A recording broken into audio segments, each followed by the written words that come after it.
예수님의 이름으로 여러분 모두를 축복합니다. 네, 오늘은 예수 임마누엘이라는 제목으로 함께 은혜를 나누고자 합니다. 우리는 매년 12월 25일을 성탄절로 지킵니다. 하지만 예수님이 언제 탄생하셨는지는 성경에 기록되어 있지 않습니다. 우리는 12월 25일로 성탄절 지키지만 동방정교에서는 1월 7일을 성탄절로 지켜요. 2세기 말경 알렉산드리아의 클레멘트는 예수님이 5월 25일에 탄생했다고 이렇게 주장을 했었습니다. 그리고 3세기에는 3월 21일이나 28일 혹은 4월 2일이나 19일 등 다양한 그런 주장들이 난무했습니다. 그러다가 1995년 영국 캠브리지 대학의 콜린 험프리즈 박사는 기원전 5년대에 하늘의 염소 자리에서 이상한 낯선 별 하나가 나타난 적이 있었는데 그것이 바로 동방 박사들이 보았던 별이다 라고 하면서 그때를 기준으로 해가지고 수개월 후 그러니까 기원전 5년 5월경에 예수님이 태어났다고 이렇게 주장을 하기도 했습니다. 그리고 어떤 사람들은 예수님이 태어나셨을 당시 들에서 목자들이 양을 치고 있었다는 성경 말씀이 근거해서 예수님의 탄생은 12월 25일 그 추운 한겨울에는 될 수가 없다 그렇게 말을 했고 오히려 로마 황제의 명에 따라서 인구 조사를 하게 되면 농사일이 바쁜 그 농번기에는 할 수가 없고 추수 후에 했을 것이라는 그 가정하에 여행하기 좋은 추수를 다 마치고 9월 말이나 10월 중순 그 사이 그때가 또 유대인들에게는 초막절인데 그때 즈음에 예수님이 탄생했을 것이다 라고 말하는 사람도 있습니다. 여러 이렇게 의견이 많지만 정말 예수님이 언제 탄생하셨는지는 그 날짜를 정확히 알 수가 없습니다. 그럼에도 우리가 성탄절을 12월 25일로 지키는 것은 여러 견해가 있지만 그 중에 가장 유력한 견해가 있다면 그것은 바로 AD 325년경 당시 로마의 많은 이교도들이 12월 25일을 태양절을 이렇게 지켰었는데 그것을 성탄절로 대체했다는 그런 견해입니다. 당시 이교도들은 12월 25일이 동짓날이잖아요. 그죠? 그러니까 가장 동짓날이 지나고 나서 이제는 낮이 서서히 해가 길어지기 시작하는데 그걸 보면서 이제 태양이 이겼다. 태양이 어둠을 몰아냈다. 이렇게 생각하고 근데 이교도들은 12월 25일을 태양이 탄생한 태양절로 이렇게 제사를 드렸습니다. 이에 기독교 지도자들은 어둠에 대해서 승리하는 것은 태양이 아니라 태양을 만드신 하나님 곧 참 빛이신 예수 그리스도로 말미암은 것이니 12월 25일은 태양절로 지킬 게 아니라 예수 그리스도가 탄생한 성탄절로 지키는 것이 마땅하다. 이렇게 해서 그 후로 12월 25일을 성탄절로 지키게 됐다는 그 견해가 가장 유력합니다. 그러니까 12월 25일 성탄절은 예수님의 실제 탄생일을 축하하는 그런 절기가 아니라 하나님께서 인간의 몸을 입으시고 이 땅에 오신 것을 기념하고 감사하는 절기인 겁니다. 우리가 성경을 보면 하나님께서 정말 놀라운 일들을 많이 행하셨죠. 성경에 보면 하나님이 천지를 창조하실 때부터 이어지는 모든 말씀들을 보면 정말 하나님이 행하신 그 놀라운 일들이 가득 기록되어 있어요. 그런데 그 중에서도 가장 놀라운 일은 뭐냐면 하나님이 그 영혼자가 그 무한자가 인간의 몸을 입으시고 이 땅에 오신 이것이 가장 놀라운 일입니다. 그럼 여러분 왜 하나님이 인간의 몸을 입으시고 이 땅에 오셨습니까? 그 이유를 우리는 오늘 본문을 통해서 발견해 볼 수가 있어요. 오늘 본문 20절과 21절을 보면 천사가 이제 꿈에 요셉에게 현몽해서 그의 요셉의 정혼한 마리아가 성령으로 잉태해서 아들을 낳을 것이다 라고 말해주면서 이제 그 아기를 낳게 되는 이름을 뭐라고 하라고 그래요? 예수로 하라 그래요. 그리고 21절에 보니까 이제 아들을 낳으니 이름을 예수라 하라. 근데 그 다음에 뭐라고 써있냐면 이는 그가 자기 백성을 저희 죄에서 구원할 자이심이라 하니라. 이렇게 설명을 하고 있습니다. 여기 예수라는 말이 헬라어로는 이에수스죠. 히브리어로는 여호수아예요. 여호수아. 구약 성경에 여호수아서 나오는데 그 똑같은 이름이에요. 근데 이제 신약에서는 이에수스라고 이렇게 예수라고 표현되어 있습니다. 오늘날 예수를 믿는 유대인들, 메시아니 주들은 그 예수를 부를 때 예수와 이렇게 부르죠. 예수와 또 아람어예요. 예수와. 그러니까 뭐 예수와나 예수나 여호수아나 그 이름의 뜻은 모두 여호와께서 구원하신다. 여호와는 구원이시다. 뭐 그런 뜻입니다. 근데 예수님께서 우리를 무엇으로부터 구원해 주시느냐? 오늘 본문에 보니까 죄로부터 구원하신다고 말씀하고 있어요. 여러분, 죄가 뭡니까? 죄는 한마디로 하나님과의 관계가 어긋난 것을 의미합니다. 하나님과 우리 사이를 갈라놓아서 하나님이 원하시는 대로 살지 못하게 하고 하나님의 영광이 이르지도 못하게 하고 하나님과 담을 쌓아서 하나님과 원수가 되게 하는 것이 바로 죄입니다. 여러분, 사람들이 음란과 정욕과 술취함과 방탕과 향락과 우상 숭배를 하는 이유가 무엇 때문입니까? 죄 때문이에요. 그렇죠? 사람들이 질병의 고통을 당하고 낭패와 실망과 좌절감으로 고통스러워하는 것, 그것이 죄에 또 기인하고 있습니다. 사람들은 모두 이 죄 때문에 이 세상에서 죄를 범하며 살다가 죄의 영향권 아래서 이렇게 있다가 결국 영원한 지옥 형벌에 떨어지게 되는 것이죠. 여기에서 벗어나는 사람은 하나도 없습니다. 그래서 하나님의 아들 예수 그리스도께서는 이러한 죄인들을 구원하기 위해서 이 땅에 오신 것입니다. 예수님은 마가복음 10장 45절에서 이렇게 말씀하셨습니다. 인자에 온 것은 섬김을 받으려 함이 아니라 도리어 섬기려 하고 자기 목숨을 많은 사람의 대속물로 주려 함이니라. 그리고 디모데전서 2장 6절은 또 이렇게 말씀합니다. 그가 모든 사람을 위하여 자기를 대속물로 주셨으니 기약이 이르러 주신 증거니라. 이 보면 대속물이 나오지 않습니까? 랜섬이에요. 랜섬. 다른 말로 하면 속전이겠죠. 옛날 남에게 종으로 있는 사람을 자인으로 되게 하려면 어떻게 합니까? 그 주인한테 속전을 주죠. 돈을 줘서 값을 치료해야 했습니다. 그런 의미에서 예수님께서는 우리를 죄에서 구원하시려고 속전을 치르셨는데, 랜섬을 치르셨는데 그 속전은 바로 예수님 자신의 목숨이었습니다.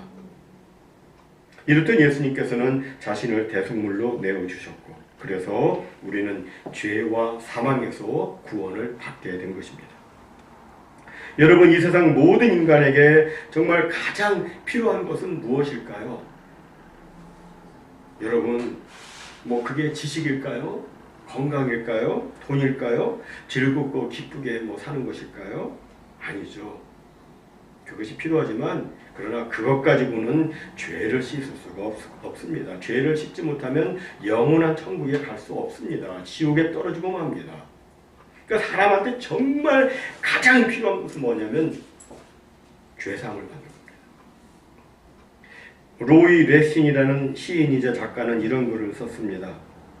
인간에게 가장 필요한 것이 지식이었다면 하나님은 세상을 이처럼 사랑하사 우리에게 교육자를 보내셨을 것이다. 인간에게 가장 필요한 것이 건강이었다면 하나님은 세상을 이처럼 사랑하사 우리에게 의사를 보내셨을 것이다. 인간에게 가장 필요한 것이 돈이었다면 하나님은 우리에게 사업가를 보내셨을 것이다. 인간에게 가장 필요한 것이 즐거움이었다면 하나님은 우리에게 여행인을 보내셨을 것이다. 그러나 인간에게 가장 필요한 것은 죄 사함이었다. 그래서 하나님은 우리에게 구세주를 보내신 것이다. 여러분, 그분의 이름이 바로 예수이시고 그가 오신 날이 바로 크리스마스인 것입니다. 진정 사람은 예수 아니면 절대로 죄에서 벗어날 수가 없습니다. 예수 아니면 절대로 죄를 이길 수가 없습니다. 예수 아니면 절대로 죄책과 죄의 오염과 죄의 세력과 이 죄의 형벌로부터 구원을 받을 수가 없습니다. 오직 예수의 이름으로 우리는 죄와 사망에서 구원을 받게 되는 겁니다. 이렇듯 천사는 요셉에게 태어날 아기의 이름을 예수라 가르쳐 주었습니다. 예수라 가르쳐 주고, 그리고 계속해서 이렇게 말합니다. 23절에 보니까 보라 처녀가 잉태하여 아들을 낳을 것이요 그 이름은 임마누엘이라 하리라 하셨으니 이를 번역한즉 하나님이 우리와 함께 계시다 하리라. 아멘. 여기 임마누엘의 임은 함께라는 뜻이죠. 그 다음에 아누는 우리라는 뜻이고, 그리고 엘은 하나님이라는 뜻입니다. 그러니까 예수님은 누구시냐? 우리 평생에 우리와 동행하시며 우리와 함께 하시는 하나님이시다. 그런 뜻입니다. 다시 말해서 예수가 구원의 역할을 나타내는 것이라면 임마누엘은 동행의 역할을 나타내는 이름인 거예요. 근데 여러분, 이 임마누엘이라는 말이 처음 성경 어디에서 나옵니까? 구약 이사야 7장의 배경을 두고 있는데, 거기 보면 예수님이 태어나시기 전 730년 전입니다. 예수님이 태어나시기 전 730년 전, 당시 이 북이스라엘은 북이스라엘과 남유다 이렇게 둘로 나뉘어져 있었죠. 근데 그 둘이 사이가 안 좋았어요. 그래서 맨날 전쟁하고 막 그랬습니다. 그러다가 이제 북이스라엘 베가 왕이 지금의 시리아에 해당하는 아람 왕 르신과 함께 남유다를 연합군을 조성해가지고 공격했습니다. 수많은 군사가 공격한다는 그 소식을 듣고 남유다는 매우 두려워 떨었습니다. 이때 하나님께서는 이사야 선지자를 보내셔서 걱정하지 말라고 이렇게 말씀하셨어요. 걱정하지 말라고. 아람 왕 르신과 이스라엘 왕 베가가 아무리 연합해가지고 뭐 그렇게 막 힘 있어 보이고 기세 등등해 보여도 그들은 다 타버리고 손잡이만 남은 부지깽이와 같을 것이니까 두려워하지 마라. 그들을 두려워하지 말라. 이렇게 말씀하셨습니다. 그런데도 남유다 왕 그 아하스는 마음이 놓이질 않는 거예요. 그래서 백성들과 뭐라 걱정하고 막 염려를 했습니다. 그때 이사야 선지자가 이렇게 말합니다. 다윗의 자손들아 들으라. 너희가 정말 하나님을 믿지 못하겠느냐? 그렇다면 좋다. 하나님께서 친히 징조를 너희들에게 보여주실 것이다. 그 징조는 이것이니 보라 처녀가 잉태하여 아들을 낳으리니 그 이름을 임마누엘이라 하리라. 그러니까 본래 이 동정녀 탄생의 근거가 되는 말씀은 하나님의 약속의 말씀을 믿지 못하는 유다 왕과 그의 백성들에게 징조로 주신 말씀인 거예요. 우리가 알기에 수많은 적들과의 전쟁에서 이기는 것보다 남자 없이 동정녀가 아기를 낳는 것이 더 어렵습니다. 동정녀가 아기를 낳는 것은 어렵다기보다는 이건 불가능한 일이죠. 처녀가 남자 없이 아기를 갖는 것은 이건 불가능이죠. 그죠? 그러나 수많은 적과 싸워서 이기는 것은 그렇지 않습니다. 물론 그것은 매우 어려운 일이긴 하겠지만 그러나 불가능한 일은 아닙니다. 이순신 장군도 그랬지만 역사에서 보면 상대방이 나보다 훨씬 수가 많아도 전쟁에서 이긴 예가 얼마든지 많이 있습니다. 그러니까 여기서 하나님께서 말씀하고자 하시는 것은 처녀가 아기를 낳는 전혀 불가능한 일도 내가 하는데 내가 왜 이 싸움을 이기게 하지 못하겠느냐?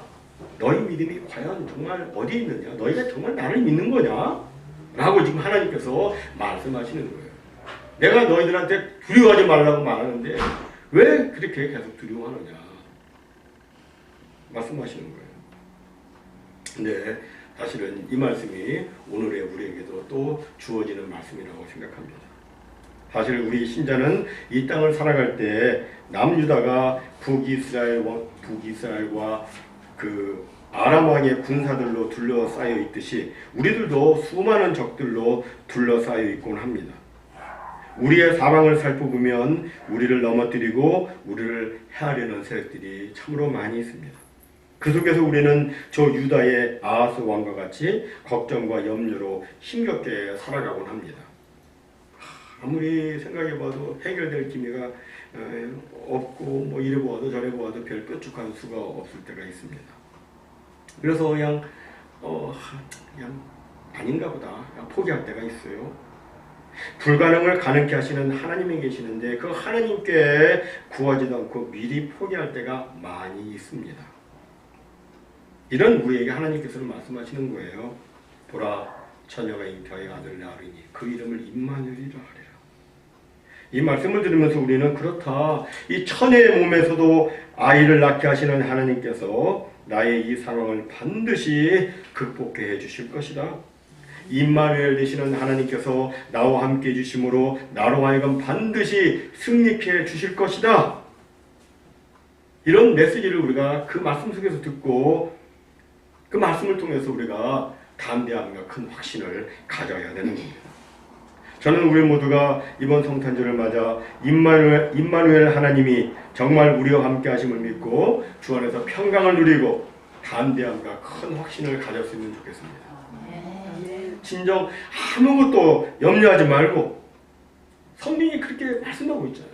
아무것도 염려하지 말고 오직 기도와 간구로 하나님께 기도하는 중에 세상 끝날까지 우리와 함께 하시겠다고 약속하신 임마누엘 하나님이 우리의 마음과 생각을 지켜주시고 우리에게 피할 길을 내사 능히 감당하게 해주시고 또 모든 일에 다 합력해서 선을 이루도록 역사해 주실 것이라는 그 믿음으로 담대함과 확신을 가졌으면 좋겠습니다.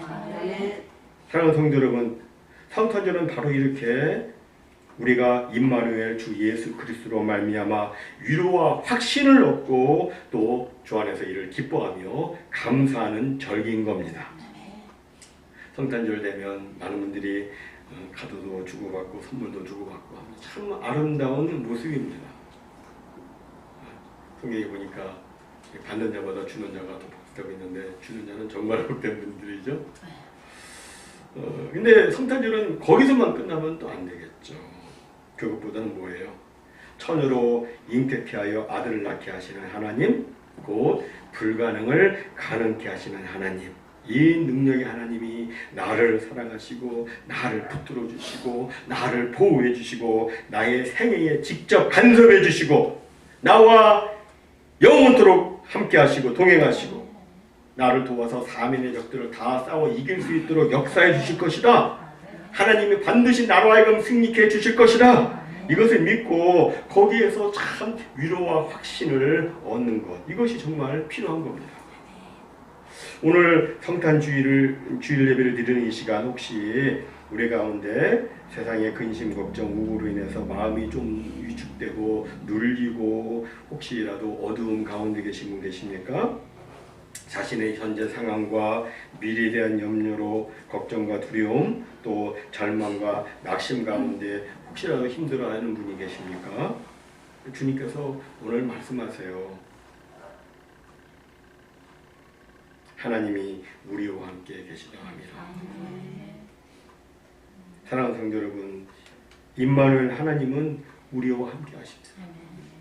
우리 눈에 보이지 않고 우리 귀에 들리지 않고 우리가 느끼지 못할 때에도 우리가 하나님의 임재와 동행을 전혀 자각하지 못하는 그 순간에도 하나님은 여전히 우리와 함께 하십니다. 아멘. 이제 저는 여러분이 잘 아시는 예화 하나 드리고 말씀을 마치도록 하겠습니다. 어느 날 한 사람이 밤에 꿈을 꾸었습니다. 그는 꿈속에서 예수님과 함께 해변을 따라서 걷고 있었습니다. 그때 하늘을 스크린 삼아 그의 지나온 삶의 순간들이 영화처럼 펼쳐졌습니다. 모래 위에는 두 사람의 발자국이 있었습니다. 그 중에 하나는 그의 것이었고 다른 하나는 주님의 발자국이었습니다. 그는 모래 위에 길게 펼쳐진 발자국을 보다가 어느 순간부터 오직 하나의 발자국만 있는 것을 보았습니다. 그는 그때가 그의 삶에서 가장 절망적이고 가장 슬펐던 순간이었음을 알았습니다. 그는 항의하듯이 주님께 물었습니다. 주님, 제가 주님을 따르면 항상 저와 함께 하시겠다고 말씀하시지 않으셨습니까? 주님은 저와 동행하셨습니다. 그러나 제 삶의 가장 어려웠던 순간에는 한 사람의 발자국밖에 없는데 이것이 어찌된 일입니까? 제가 주님을 가장 필요로 할 때 왜 주님께서는 저를 떠나셨는지 이해할 수가 없습니다. 주님께서는 이렇게 대답하셨습니다. 나의 소중한, 정말 나의 소중한 아이야. 나는 결코 너를 떠난 적이 없었단다. 네가 고통과 환난을 당하는 시간에 모래 위에 한 사람의 발자국만 있는 것은 내가 너를 업고 갔기 때문이란다. 사랑하는 성도 여러분, 임마누엘 주님은 언제나 우리와 함께 하시네. 이 시간에도 우리가 고통 가운데 있을 때, 우리가 슬픔 가운데 있을 때, 그때도 주님은 우리와 함께 하십니다. 우리를 업고 계십니다. 모쪼록 우리를 죄에서 구원하기 위해 이 땅에 오신 예수 그리스도, 언제나 어디서나 우리와 함께 하시는 임마누엘 주 예수님으로 인해서 이번 성탄절에 말로 형용할 수 없는 평강과 기쁨과 즐거움으로 가득하시고 또 담대함과 큰 확신으로 이 세상을 향해서 능히 승리해 나가는 이 놀라운 은혜 우리 모두에게 충만하시기를 주님의 이름으로 축원합니다. 아멘.